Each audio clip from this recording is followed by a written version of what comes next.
when you're communicating science, the prime thing is audience first, and whatever you want to say comes second.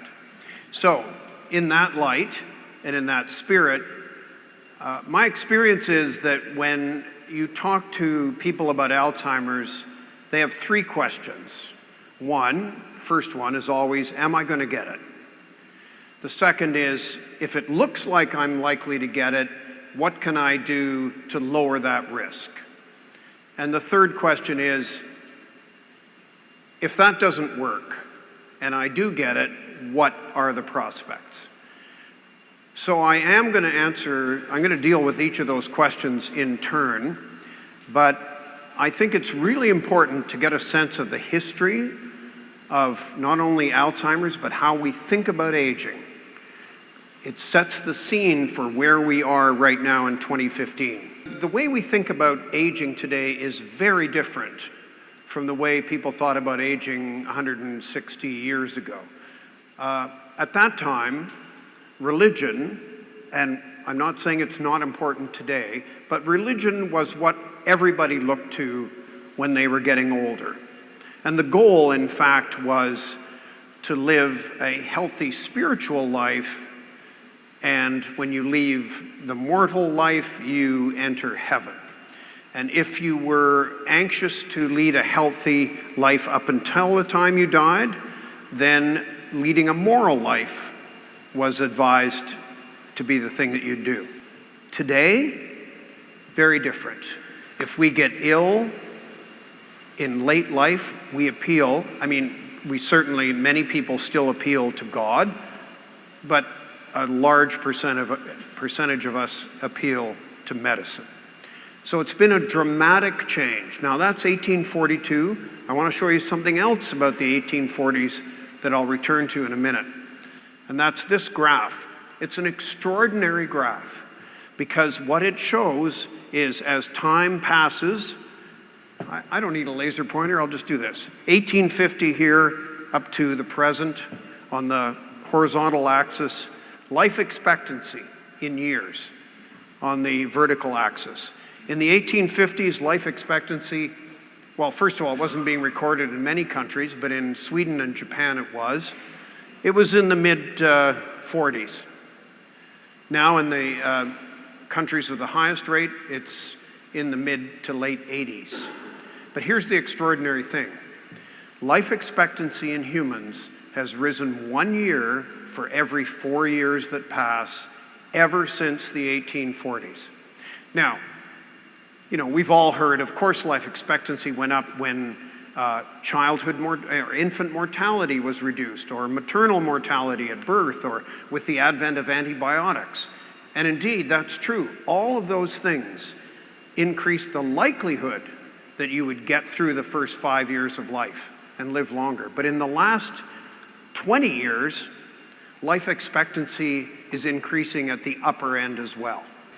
It's absolutely extraordinary, and it casts a completely different light on what medical issues might arise in late life because so many more people are getting there. That's Alois Alzheimer.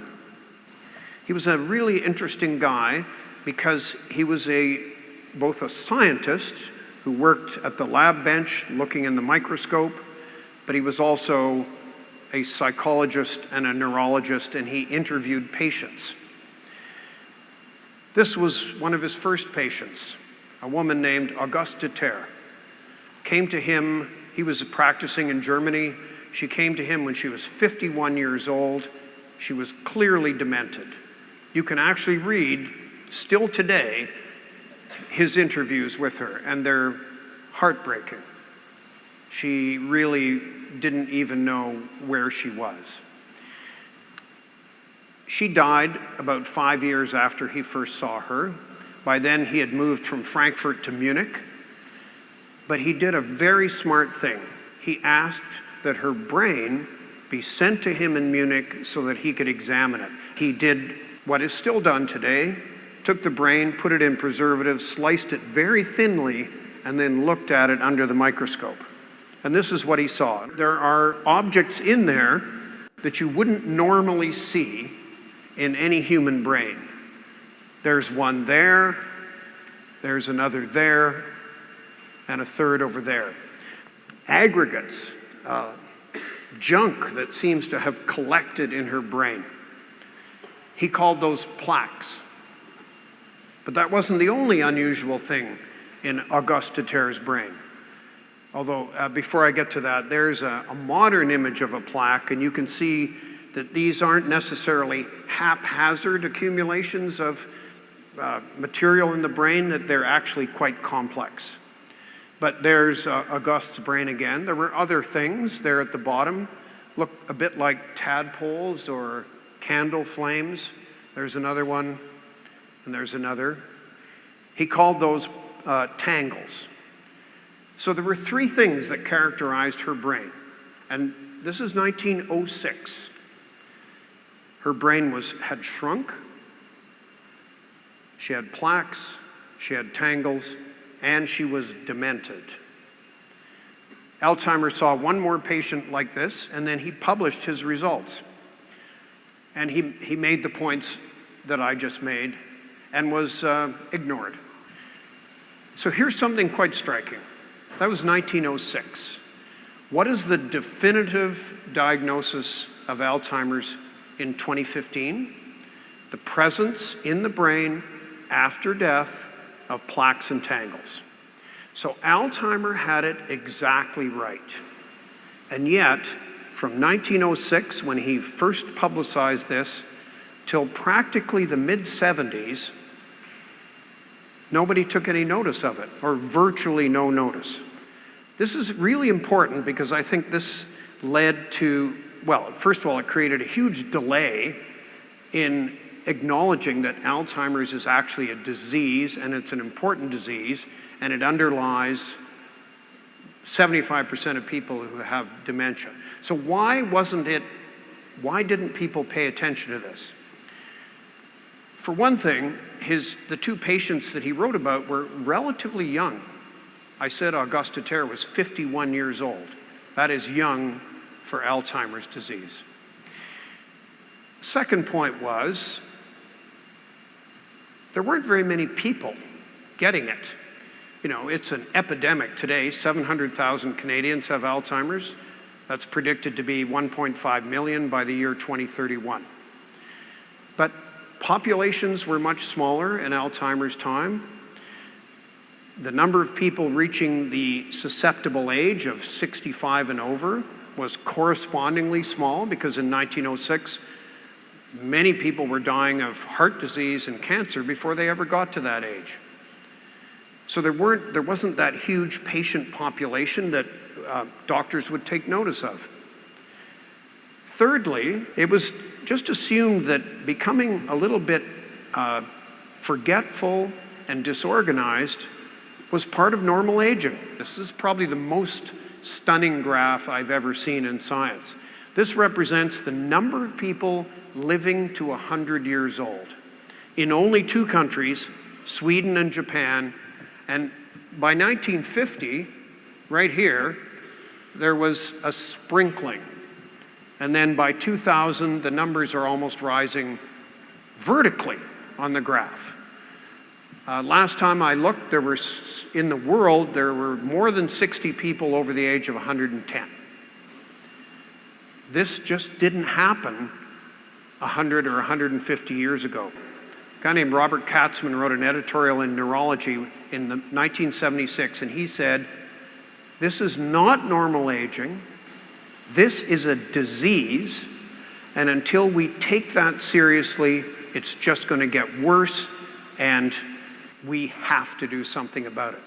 So, you know, if you're ever puzzled why we haven't made greater progress in Alzheimer's in a century, it's because we haven't been working on it in any kind of serious way for a century. Okay, question one. Will I get it? Many people come to me concerned that a parent has Alzheimer's. My mother had it. I was concerned. The reason is genetics, of course. You think you're going to inherit either the disease or the susceptibility to the disease. But here we have to be very careful to distinguish two kinds of Alzheimer's disease. Early onset familial Alzheimer, which you do inherit, and it's a dominant gene, so if you had a parent that had early onset familial, you have a 50-50 chance of getting it yourself. But here's the point. And when I say early onset familial, I'm talking about people like Auguste Deterre, Alzheimer's first patient, 51 years old. That's not the norm. In fact, it's so not the norm that there's really only 3 genes that have been absolutely identified as early onset familial genes. They represent something less than 1% of all Alzheimer's. So, will I get it? If you had a parent who got it, and not even every case of early onset is familial, is genetic. Or if it's genetic, maybe we don't know what the gene is. So yes, there's a risk if your parent or one parent had that. But it's a very tiny risk. And so for the most part, I think you could just set that aside. But what about the more common kind of Alzheimer's? My mother started to become demented, as far as I can recall, when she was 87, 88 years old, something like that. Died 6 years later. We don't even know if it was Alzheimer's because, as I said, to really be definitive, you have to do an autopsy, slice the brain, see plaques and tangles, and call it that. But of all the dementias, and there's several, frontotemporal dementia, the former Alberta Premier Ralph Klein died of that. There's a prion disease, Creutzfeldt-Jakob disease, dementia. There's vascular dementia, largely the result of tiny blood clots in the brain, shutting off blood to the brain. But Alzheimer's represents 75% of the total. So what about genetic? So should I be afraid? My mother had it. I inherited 50% of my genes from her. Am I going to get it? There's only really one gene that's been unambiguously associated with late onset Alzheimer's. That is 65, 70 years old and older. It comes in 3 varieties. One is bad, one is kind of neutral, one is actually beneficial. But let's say, for the sake of argument, let's say that, and I don't know this, but let's say my mother had both bad versions. My dad lived to 98 and was not demented. He could have still had one of the bad ones. So let's say, worst case scenario, I am carrying 2 of these genes called ApoE4. The most pessimistic of studies would say that my risk is now 15-fold greater than it would have been. So you might think I'm terrified. But there are some other facts to consider. About half the people that have ApoE4, the 2 bad genes, never get Alzheimer's. Plus, a good percentage, roughly the same maybe, don't have those genes and do get it. So it's not like a one-to-one definitive, not like the early onset familial. So when it comes to genetics, yes, if you had an early onset case that was absolutely definitively genetic, then you are running a risk of perhaps 50%. But as far as late onset, it's so ambiguous. For my money, it's not worth worrying about. But let me give you some more evidence as to why one shouldn't worry. These, the bad genes of late onset, they tend to exaggerate the buildup of plaque in your brain. This woman is Sister Mary. She died at 101, but still, she was cognitively intact by any measure. So that was that part, fine. She's not demented. Then her brain was autopsied, and it was full of plaques and tangles, full. Any neurologist, I'm sure if I showed it to Chris, showed a slide of the brain, he'd say, well, that person definitely had Alzheimer's. But she didn't. She had the diagnostic features of the disease, but she didn't have the disease. So what does this mean? It's led to a concept called brain reserve, which is there's something about people like Sister Mary's brains that enabled her to resist the impact of the disease, even though she had all the stuff that creates the disease. Brain reserve, cognitive reserve, it's sometimes called, is not well understood. But it appears that some people are protected against the effects, the plaques and tangles, some people aren't. Even if I don't think I'm going to get it, I would probably like to do stuff to make sure that's right. What can I do? Education has been shown to be clearly related to your risk of dementia. The further you go in school, the better off you are. By that I mean the less likely you are to become demented. So, if you go to grade 8, and don't worry if you only went to grade 8, because I'm gonna make that a better story in a sec. Go to grade 8, you have this risk. If you finished high school, your risk is lower. If you did an undergraduate degree, your risk is lower, etc. And then if you continue on in what is defined as a mentally stimulating job, you're also better off. But education is only one thing. Exercise. The Ontario Brain Institute did an analysis of all studies of the things that people of my age, I'm 70, so people of my age, what can I do to prevent dementia? Single most important thing, walk 35 or 40 minutes a day. The single most important, you don't have to do the New York Times crossword anymore. Just instead of sitting and doing the New York Times crossword, go for a walk. I mean, if you can go for a walk and do the New York Times crossword at the same time, that might be a good idea. But exercise, and why is that important? Cardiovascular health, the health of your circulatory system, and maybe most important, your blood pressure, are all risk factors if they're in decline for Alzheimer's disease. Education, circulatory system, social life, activities. There have been studies that show that it's not even the kind of activities you do. It's the number of them that you engage in and the number of people that you engage. There's a with in that sentence somewhere. With whom you engage in them. The first sign of Alzheimer's is grammatical difficulty.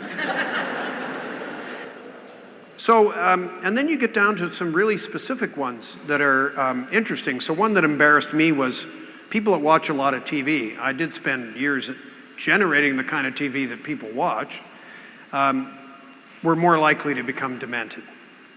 So there's this whole constellation of effects, and I'm sure Chris could add to that list. But when you put them together, I think they boil down to some really pretty commonsensical things. Oh, and by the way, obesity and diabetes, risk factors for Alzheimer's. So if I throw them into the mix, then exercise, watch your weight, watch your blood pressure, engage socially, keep your mind active. They're all sort of common sense things that one should do in life.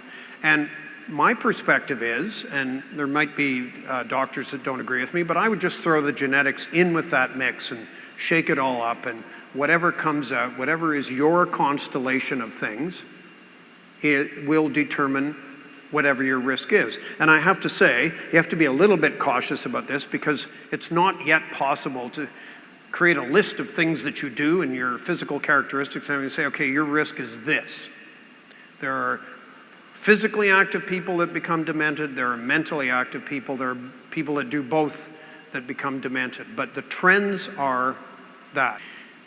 So those are things that you can do, and then where are we in terms of if you have it? So to be blunt, we're not in very good shape. The single medication that is commonly prescribed these days, something along the lines of Aricept, will stabilize cognition for 9 to 12 months. And actually it has nothing to do with plaques and tangles. As the cells generating the neurotransmitters die, to a degree, you can replace them chemically. So the neurotransmitters are dropping. You start a drug like Aricept, it boosts the number in a kind of indirect, complex way. And so for a while, you're not affected. But the cells are still dying. The numbers of neurotransmitters are still being depleted, and eventually you cannot make it up chemically. Thus, the 9 months to a year or so. I'm going to just give you a kind of roundup of where the drugs stand right now. So there have been several clinical trials of anti-plaque drugs, either drugs designed to break down plaques that already exist, drugs designed to prevent plaques from forming from their much smaller precursors because they aggregate together. They have not worked. And curiously and interestingly and provocatively, at least one of them did work in the sense that it reduced the plaque load, but the patients continued to become more and more demented. And that is a puzzle that needs to be worked out. So, what do we do in the meantime? We do all of those things that I mentioned that encourage or mitigate your risk. And we hope that with increasing general health, reduction of diabetes, we slow down the obesity train, we do lots of things that make us healthier and happier people. That may be, at least in the short term, the most effective thing that we can do. So what I'd like to do now is bring it into a strictly clinical focus, and we'll address these 4 issues. Number 1, what exactly do we mean by dementia? Number 2, a question I'm so often asked, what's the difference between Alzheimer's and dementia? Third, how do we go about deciding if somebody does have a dementia? And fourthly, what can we do about it when we discover that? So our definition of dementia, the guideline which we use for making a diagnosis of dementia is, firstly, it's an acquired disorder. This is not something you're born with. This is something that you acquire, as Jay says, usually much later on in life, occasionally earlier on in life. Secondly, it affects cognition or thinking, or behavior, or both. Thirdly, it affects daily function. It affects your ability to get through your daily life. So if you have memory problems which don't affect your daily life, that's not a dementia. Next, it's not due to another problem. In other words, it's not due to a profound depression, for example. People who are profoundly depressed often can't get through their day very well. And finally, it's detected by a history and cognitive testing. Now, the difference between dementia and Alzheimer's is simply that dementia is one of the causes of that syndrome of dementia. It's one of the pathological processes that actually cause a dementia. And in Canada, about 50% of people who have a dementia have Alzheimer's disease, and another 1/3 have Alzheimer's disease plus some other pathology, usually strokes. We call that mixed dementia. So if you add that up, about 80% of people with dementia in Canada actually have Alzheimer's disease. So Alzheimer's is the disease which causes dementia, the syndrome. The Alzheimer's Society has 10 warning signs, things that if you experience, it's something that you might be concerned about. If I can't remember where I put my car keys, it's not a problem. But if I find my car keys are in the refrigerator, then I should be concerned. Difficulty performing familiar tasks. I saw an electrician a few months ago who couldn't any longer change a light bulb. So not being able to do the sort of complex tasks that you've been able to do in the past. Problems with language, and I don't just mean not being able to remember the name of that, you know, the celebrity we saw in that film. You know, what was the name of that film? Don't worry about that, because it's, you know, that happens to all of us. Some people call it a brain fart, and Disorientation of time and place. If we go into an unfamiliar area, many of us may find a little difficulty in finding our way back again. But if we start getting lost within our house or within our neighborhood where we've lived for a long time, that is concern. Problems with abstract thinking, being able to think in broader terms than exactly what's in front of you. Misplacing things, the car keys in the refrigerator, changes in mood and behavior, personality, loss of initiative. These are all sorts of things which you see, not necessarily one of them, but if you have several, then you may be concerned. And if you are concerned, the way we approach making a diagnosis of dementia is, first of all, listening to the story. We listen to the person's story, we listen to the story as given by their caregivers, by their family members, and so on. So that's the most essential part.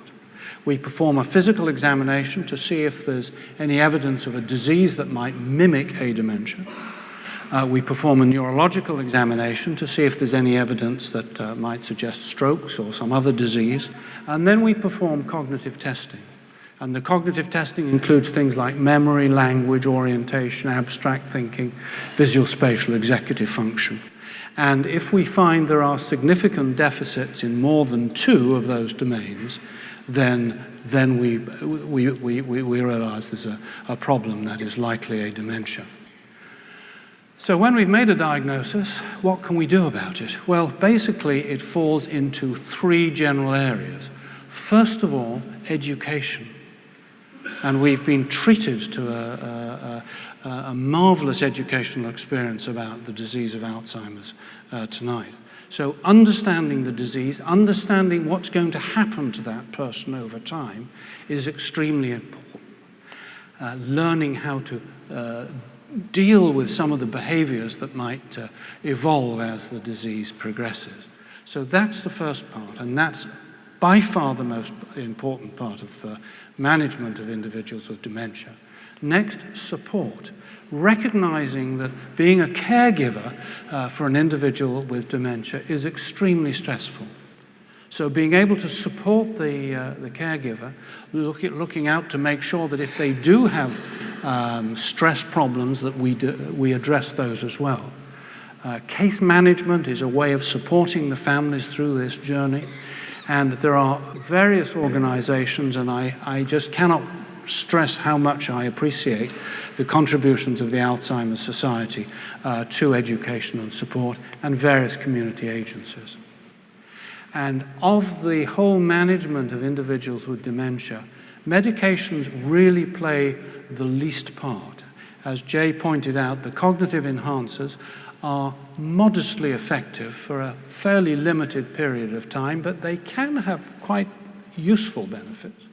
We have medications that may help other symptoms within the disease, and in the future there may be medications that can literally interrupt the sequence of the disease.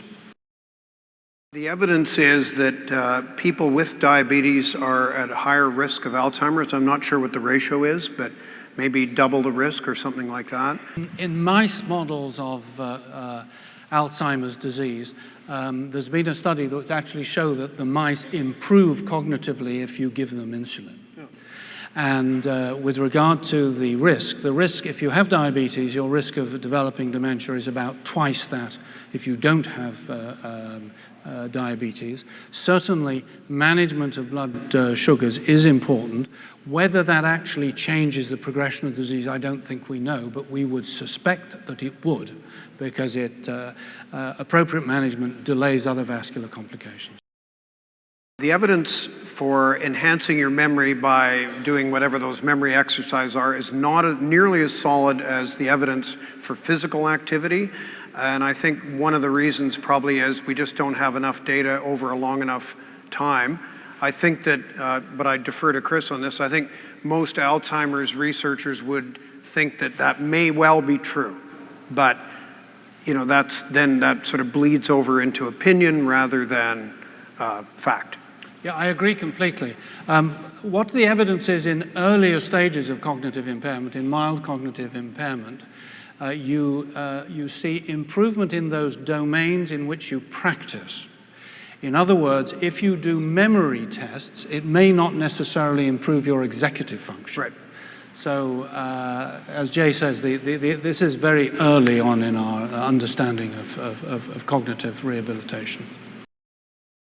I participated in some research looking at the quality of life of individuals as their Alzheimer's disease progressed. And what was found was that the quality of life did not diminish in the individual over different stages of the disease, whereas for the caregivers, it clearly did. Yeah. There was just a recent report pointing out that while we talk about memory loss so much, the most disturbing change to families is not the memory loss, it's the change of mood or affect or personality. That's where people feel they've lost the person.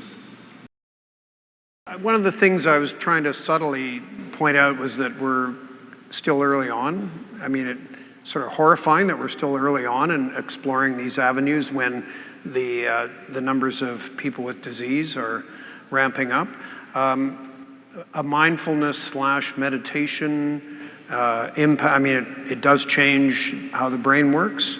It would be very, very interesting. I was talking to some students earlier, and we were talking about this documentary film that was at Sundance last year where a guy took iPods into a nursing home and played the music that the patients loved the most when they were still cognitively with it, and it actually physically changed them at that moment. But what isn't addressed in the film is, well, what about Thursday, when the iPod is no longer there? It just shows how multifarious the whole thing is. With regard to diet, there is good epidemiological evidence that adherence to a Mediterranean-type diet, although there are different types of Mediterranean diet, that's right, and different types of adherence to it, but epidemiologically, those people who adhere to those are least likely to develop Alzheimer's.